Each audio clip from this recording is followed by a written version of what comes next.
Hello friends, मैं Mithilesh Chaudhary, proprietor of Sandhya flex and group of Sandhya flex. क्योंकि आज 31 मार्च है और फाइनेंशियल ईयर का देखा जाए तो अप्रैल टू 31 मार्च को फाइनेंशियल ईयर बोलते हैं। तो फाइनेंशियल ईयर में हमें काफ़ी अकाउंट्स डिपार्टमेंट से काफ़ी वीकनेस को, अगर जिस कंपनी में अकाउंट्स का डिपार्टमेंट बहुत वीक है तो वहाँ पर बहुत सारे इश्यूज आने का चांसेस रहता है। अब ये देखिए, जब हम पूरे दिन काम करते हैं या पूरे महीने काम करते हैं, एक लेबर काम करता है तो उसको पर डे के हिसाब से उसको पैसे मिल जाता है, इनकम मिल जाता है। एक सैलरी पर काम करने वाला उसको 30 दिन पर पैसे मिलते हैं। लेकिन एक बिजनेसमैन जो है, जो कंपनी जो चलाता है, उसको साल के बाद उसको पता चलता कि हमारे को कितना फायदा हुआ, कितना नुकसान हुआ। कब पता चलता है? 12 मंथ इंतजार करने के बाद उसको पता चलता है कि हमने साल में कितना कमाया और कितना गंवाया। इनकम किसको बोलते हैं? जितना आप लगाते हो और उस लागत पे जो आपको प्रॉफिट आता है उसको हम क्या बोलते हैं? इनकम बोलते हैं। ओके, अब ये सवाल है कि आपको इनकम कितना हुआ। अभी हम आपको यहाँ पर दिखा पा रहे हैं, जैसे कि अब इनकम टैक्स कितने पर लागू होगा। अगर आपका जो है 3 लाख तक इनकम है तो there is no any income tax. Understand? 3 lakh तक जो है कोई इनकम टैक्स देने की जरूरत नहीं है, चाहे पर्सनल हो या आप जॉब करते हो। लेकिन जैसे ही 3 लाख क्रॉस करेगा तो आपको आईटी रिटर्न भरने की जरूरत पड़ती है, राइट। अब देखिए, अगर 3 के ऊपर आप अगर जाता है तो 4 से लेके 6 लाख तक आपको 6% इनकम टैक्स भरना होता है। कितना भरना होता है?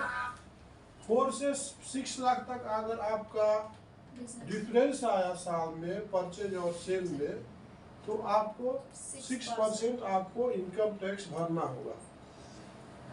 तो होता क्या है, बीच बीच में बहुत सारे जो कस्टमर होते, जो बिजनेसमैन होते, क्वार्टरली भी भरते रहते हैं इनकम टैक्स। जैसे हम लोग भी बीच बीच में भर देते हैं ताकि उस टाइम में हमको ज़्यादा इनकम टैक्स भरने की जरूरत न पड़े। जैसे ही आपका 9 लाख 6 के ऊपर 7 to 9 लाख तक आपको 10% इनकम टैक्स भरना होता है। मान लीजिए कि आपने 7 लाख का आप बिजनेस किया तो आपको इनकम टैक्स कितना देना पड़ेगा? 7 लाख का 10% कितना हो जाएगा? उसी तरह से अगर 9 के ऊपर आप क्रॉस करते हो, जैसे 10 से 12 तक अगर आपको इनकम हुआ ईयरली, तो आपको 15% जो है आपको इनकम टैक्स भरना होगा। 15 के ऊपर आप जाते हो, जैसे 16 एबव आप जाते हो, तो आपको 20% इनकम टैक्स भरना होगा, ठीक है। और जैसे ही आप 15 क्रॉस करते हो, राइट, 15 क्रॉस करते हो तो आपको 30% इनकम टैक्स भरना पड़ेगा। कितना परसेंट? 30%। तो 30% बहुत ही बड़ा रकम है, ठीक है। तो ये आपने देखा कि हम जो साल में बिजनेस करते हैं उसका इनकम टैक्स भरना होता है। ईयरली आपको प्रोफेशनल टैक्स भी भरना होता है। हर इंसान को प्रोफेशनल टैक्स भी भरना पड़ता है। जैसे कि आप जॉब करते हो, अगर आप जॉब करते हो तो जॉब के ऊपर आपको प्रोफेशनल टैक्स भी देना पड़ता है कंपनी को। जितने भी लोग काम करते हैं उनका प्रोफेशनल है काम करना, जॉब करना, तो उस पर भी आपको टैक्स गवर्नमेंट को देना होता है। जैसे आप रोड पे चलते हो, स्ट्रीट लाइट यूज करते हो, तो भी आपको प्रोफेशनल टैक्स के अंदर आ जाता है, ठीक है। कोई भी चीज़ फ्री में नहीं मिला। आप जो रोड पे चलते हो तो रोड आपको फ्री में नहीं मिला, उसके लिए आपको प्रोफेशनल टैक्स भरना पड़ता है, ठीक है। तो आपने देखा कि इनकम टैक्स क्या है। चलिए हम नेक्स्ट वीडियो में आपको बताएंगे कि बहुत सारी चीज़ें हैं।